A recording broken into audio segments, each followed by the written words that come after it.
first guitar solo I've played on this through my amp. Just left it the way it was set up before, and yeah, this thing's great. It sounds and plays awesome in it. It's not neck heavy or anything, so it just sits.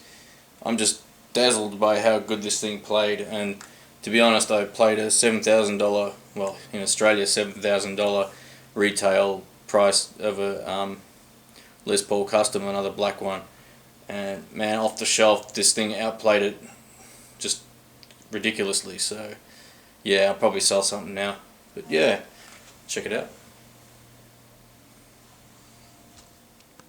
Alright, we're looking at the Les Paul. This is an Epiphone version. Not sure what year this was actually made. It's probably this year's, so 2010. Brand new, straight off the shelf. Didn't need to be set up. It plays unbelievably well. It's the second guitar ever I've picked up off the shelf and felt like, you know, it didn't need any work. And yeah, it's got 10 gauge strings on there. 2 humbuckers. You got the switch here to switch between neck, both, and bridge. You've also got your 4 pots here. You got 2 volumes and 2 tones. Tones being these 2 for that one, and that one for that one. And yeah, they it sounds great. So this is more of a overview of the guitar. Now, this has impressed me to no end. This neck is something else. What you can see here is binding. It's plastic binding along the guitar, also along the neck. If you check out the inlays, this thing can focus in with the low light. That's about as good as it's going to get. Alright, Carl Zeiss lens. Okay, if you can see here, the inlays are actually like perfect. They look like they're supposed to. On a high-end guitar, they actually look like that. The cheaper ones look like cheap plastic crap that they just lay in. So it's got that going for it as well.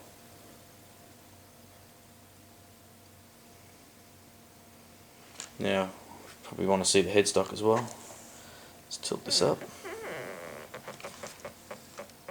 says Les Paul Standard. An Epiphone there.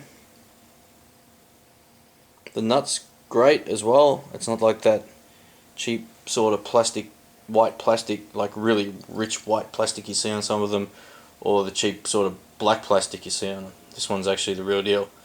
So it's much nicer. And on the back,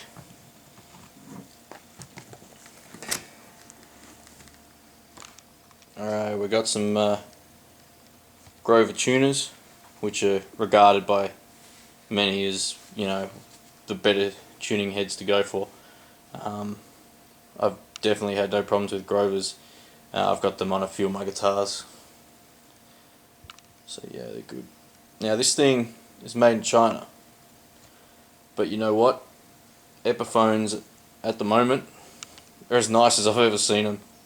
And to be honest, this thing played like magic. I compared it to the best Les Paul I had in the shop, which was also black. It was I think it was called a Les Paul Custom, and the tag on that was $7,000. In Australia, they just keep doubling something until it sounds good with price. So it said $7 grand on there. I don't know, they're probably worth 4,000 anywhere else, like in the States. But for the price I paid, which was $800 plus $100 for this case, I couldn't say no. I think I'll probably get rid of something now.